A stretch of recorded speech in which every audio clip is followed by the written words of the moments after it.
ரிஷபராசிக்காரர்களுக்கு ஏற்றமான காலம். 7ஆம் இடத்துல சூரியன் செவ்வாய் இருக்க எப்படி சார் ஏற்றமான காலம்னா திருமண பாக்கியம் ஏற்படக்கூடிய காலகட்டமாக அமையும். ஏன்னா குருவின் பார்வை இருக்குது.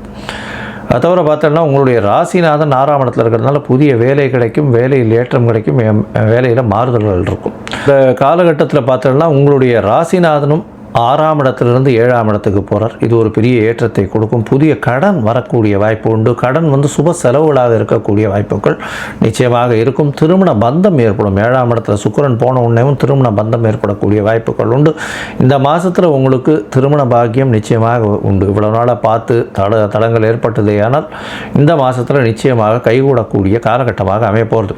உங்களுடைய ராசிக்கு 5ஆம் அதிபதியான புதனும் 2-5க்கு அதிபதி, அவர் 6ஆம் இடத்துல இருக்கார்.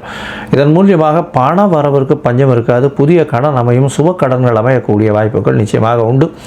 அதோடு அவரும் 7ஆம் இடத்துக்கு போகிறார். 6/12/2025 அன்னைக்கு 7ஆம் இடத்துக்கு போகிறார் புதன்.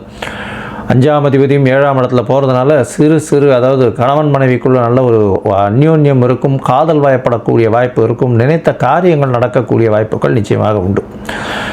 இந்த காலகட்டத்தில் சில நாட்கள் உங்களுடைய முயற்சிகளை தள்ளி போடுறது நல்லதுன்னு சொல்கிறோம். அந்த சில நாட்கள் சந்திராஷ்டம நாட்கள்னு சொல்கிறோம். இந்த சந்திராஷ்டம நாட்கள் அப்படின்னு பார்த்தாலேனால் 22/11/2025 25/11/2025 வரலும் உண்டான காலகட்டம் அப்படின்னு சொல்கிறோம். இந்த காலகட்டத்தில் புதிய முயற்சி வேண்டாம், வெளியூர் வெளிமாநில பிரயாணம் வேண்டாம்னு சொல்கிறோம். ஒருவேளை பண்ண வேண்டி இருந்ததே ஆனால் சந்திர பகவானுக்கு உண்டான எளிய பரிகாரம்னு சொல்லக்கூடிய ஒரு நெல் தானம் கொடுத்துட்டு போங்க, நல்லபடியாக இருக்கக்கூடும்.